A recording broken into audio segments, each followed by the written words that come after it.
Keesokan harinya, kelompok Xiaoyan perlahan-lahan berjalan di jalan utama yang memiliki lalu lintas tanpa akhir. Dua sisi jalan ditaburi batu biru, sesekali mengirimkan berbagai teriakan. Sejumlah barang dagangan yang mempesona telah disusun rapi di toko-toko di kedua sisi jalan.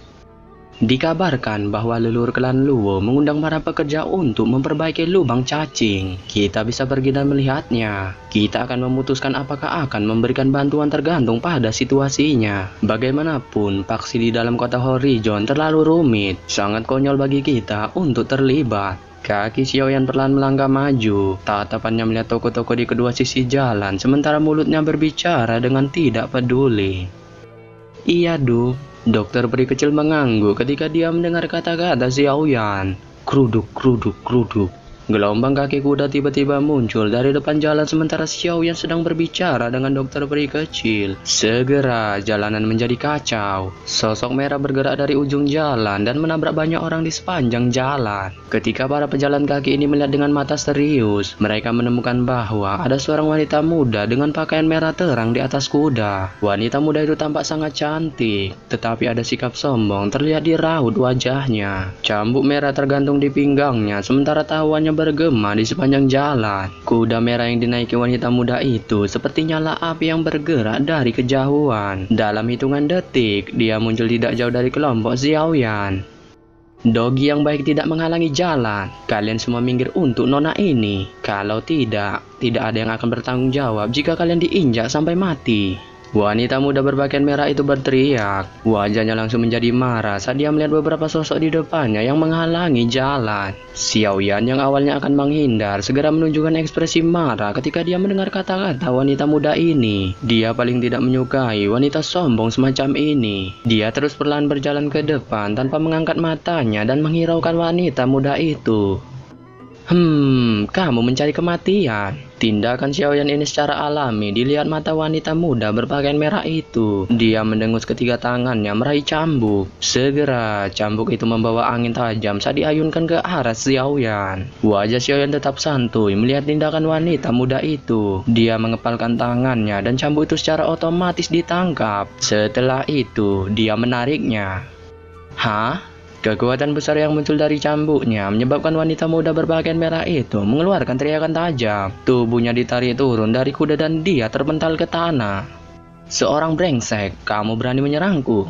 Wajah wanita muda berpakaian merah itu segera berubah menjadi marah ketika dia terpental ke tanah. Dia dengan marah meraung pada Xiaoyan. Saya hanya mengajarimu arti dari sopan santun. Xiaoyan melirik wanita muda berpakaian merah itu. Dia segera mengabaikannya saat dia memimpin kelompoknya berjalan. Apa? Kamu benar-benar berani memberi saya pelajaran? Kamu pikir kamu ini siapa?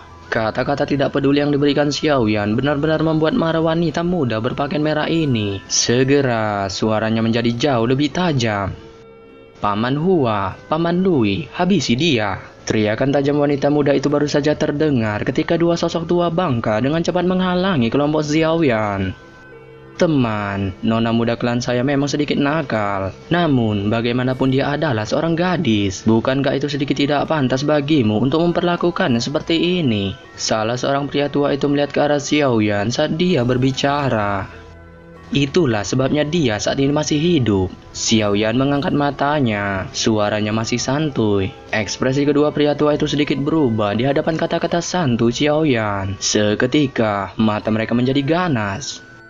Kamu begitu pede. Kamu masih berani menjadi begitu sombong di kota Horizon ini. Dengan memukul saya, kakek saya pasti tidak akan membiarkanmu pergi. Jika kamu bijak, kamu akan berlutut sekarang dan meminta maaf. Wanita muda berpakaian merah itu perlahan naik ke atas kuda. Segera wajah kecilnya berubah menjadi ganas karena amarahnya. Namun sebelum teriakan marahnya benar-benar terdengar, sosok dokter peri kecil tiba-tiba muncul di depannya dan mengayunkan tangannya. Segera tangan dokter peri kecil mendarat keras ke arah wajah wanita muda itu. Wanita muda berpakaian merah itu menoleh. 5 jari ungu muncul di wajahnya. Seutas darah muncul dari sudut mulutnya. Matanya dipenuhi dengan rasa tidak percaya.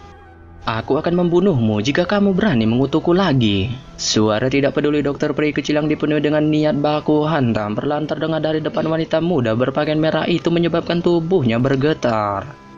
Beraninya kau? Suara tamparan yang tiba-tiba menyebabkan kedua pria tua itu terkejut. Segera mereka berteriak marah. Tubuh mereka bergerak dan bergegas menuju dokter peri kecil dengan cara seperti kilat. Kedua pria tua itu baru saja bergerak ketika suara gemuruh muncul. Segera sosok Xiaoyan muncul di depan mereka. Dua kepalan tangan Xiaoyan melesat keluar. Energi gila yang mengejutkan menyebabkan ekspresi kedua pria tua itu berubah. Segera mereka menerima pukulan Saitama dari Xiaoyan.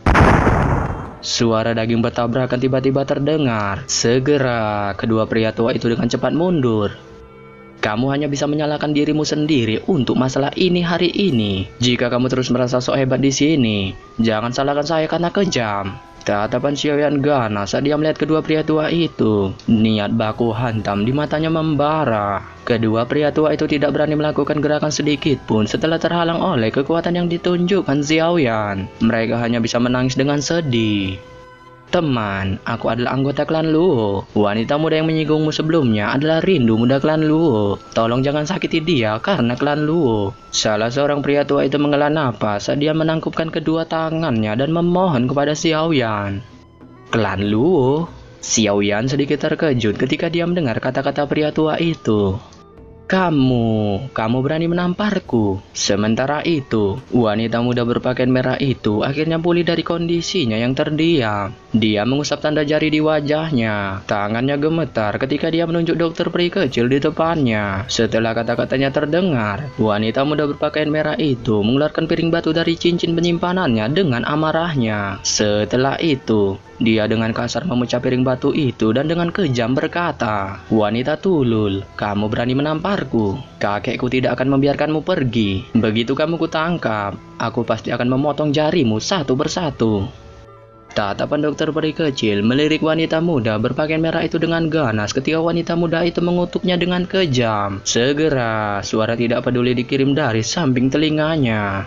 Pukul dia lagi dengan keras. Meninggalkan dirinya hanya akan menyebabkan bencana. Sudut mulut dokter peri kecil ganas ketika dia mendengar suara ini. Dia segera mengangkat tangannya sekali lagi ke arah wanita muda berpakaian merah itu dan tanpa basa-basi memberinya tamparan yang keras. Namun, ketika tamparan dokter peri kecil akan melesat, seorang pria tua berjubah biru muncul di langit yang kosong. Dia mengangguk sebelum tatapannya segera beralih ke arah wanita muda berpakaian merah itu. Dia melihat dengan serius sidik jari ungu di wajah wanita muda berpakaian merah itu. Pada saat yang sama, kemarahan melintas di matanya. Pandangannya beralih ke arah kelompok Xiaoyan ketika dia perlahan berkata, "Beberapa dari kalian terlihat sangat asing. Kalian sepertinya orang-orang dari luar kota Horizon, kan? Kakek, mereka menggertakku. Kamu harus mencari keadilan untukku." Sebelum menunggu kelompok Xiaoyan berbicara, wanita muda berpakaian merah itu langsung berbicara kepada pria tua berjubah biru itu sambil jarinya menunjuk ke arah Xiaoyan. "Apakah kamu masih menginginkan jarimu?" Dokter peri kecil dengan marah bertanya ketika dia melihat tindakan wanita muda berpakaian merah itu. Ketakutan melintas di wajah wanita muda berpakaian merah itu ketika mendengar kata-kata dokter peri kecil. Dia segera menarik tangannya. Ketika wanita muda berpakaian merah itu menarik tangannya, seketika banyak suara angin kencang yang muncul. Segera lebih dari 10 sosok manusia muncul di atas bangunan di kedua sisi jalan. Mereka dengan hormat menyambut pria tua berjubah biru itu pada saat mereka menunjukkan diri. Setelah itu, mereka melihat situasi saat ini. Dengan penglihatan mereka mengerti apa yang terjadi. Segera, salah satu dari mereka dengan marah berteriak, "Nyali kalian sangat bagus. Kalian sangat berani menyerang anggota klan Luo kami di kota Horizon." Ekspresi Xiaoyan akhirnya perlahan menjadi ganas di hadapan para ahli dari klan Luo ini. Dengan baku hantam dengan generasi muda, kalian yang lebih tua sepertinya layak dianggap pecundang. Dokter peri kecil memandang pria tua yang berbicara sebelumnya ketika dia dengan ganas tertawa. Dia mengambil langkah ke depan dan aura megah tiba-tiba meletus menyebabkan wajah-wajah para ahli klan Luo terkejut. Seorang elit Doujong. Ekspresi pria tua berjubah biru itu berubah sangat drastis. Dia jelas merasakan bahwa kekuatan dokter peri kecil bukan kaleng-kaleng. Tatapan pria tua berjubah biru itu menjadi keras ketika dia melihat wanita muda berpakaian merah itu. Segera dia mengalihkan pandangannya dan melihat ke arah kelompok Xiaoyan. Nada suaranya menjadi lebih lembut ketika dia berkata, "Semuanya, masalah hari ini memang salah cucuku. Aku Luo Cheng meminta maaf kepada kalian. Cucu dari klan Luo sebenarnya telah diajarkan untuk menjadi lebih nakal daripada aku."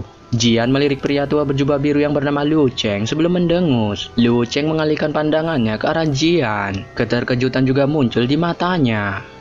Do Huang yang berusia sekitar 15 tahun. Mengapa gadis ini tampak lebih menakutkan daripada wanita muda berpakaian putih itu? Pikiran ini melintas di hati Liu Cheng. Dia tidak berani lagi melihat ke bawah. Kami telah menjadi bahan tertawaan di depan kalian. Aku akan mendidik cucu perempuanku ini dengan benar. Liu Cheng menghela napas malu sebelum melambaikan tangannya. Dia dengan serius memerintahkan bahwa cucuku kembali. Para ahli dari klan Luo tidak berani berbicara ketika mereka melihat ekspresi Liu Cheng yang marah.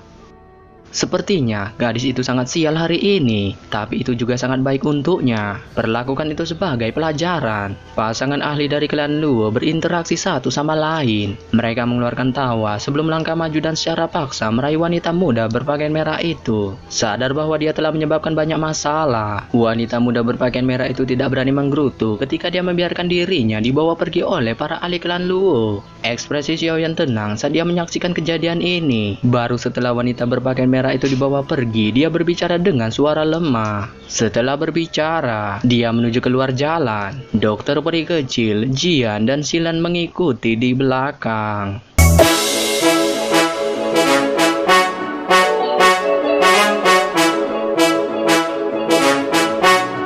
Yo, jika kalian suka video ini, jangan lupa kalian hantamkan subscribe-nya, nyalakan tombol loncengnya, hantam like-nya, dijamin pecah HP bapak kau. Akhir kata, saya ucapkan bye.